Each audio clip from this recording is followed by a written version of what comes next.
Glass അവിടെ ഇരിക്കുവാണോ?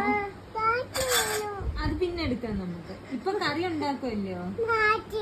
കറി ഉണ്ടാക്കിട്ട് പിന്നെ ക്ലാസ് എടുക്കാം. ഇപ്പൊ അടച്ചു. അപ്പൂപ്പ അടച്ചു. അപ്പൂപ്പ കഥ അടച്ചു.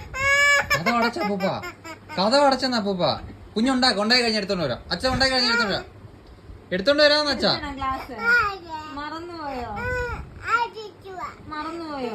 എന്നാ ഒരു ഗ്ലാസ് അമ്മ എടുത്തോണ്ട് തരാം. ഇപ്പൊ എന്തു ഉണ്ടാക്കുന്നേ?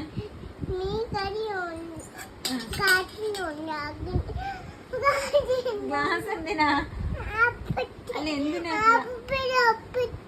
അപ്പുറത്തുണ്ടോ ഗ്ലാസ്? ഗ്ലാസ് എന്തിനു വേണ്ടിയാ? കുറുക്കുണ്ടാക്കാനാണോ ഗ്ലാസ്? ഈ പാത്രത്തിലല്ലോ കുറുക്കുണ്ടാക്കുന്നേ. അപ്പുറത്ത് എടുത്തോണ്ട് വരട്ടെ?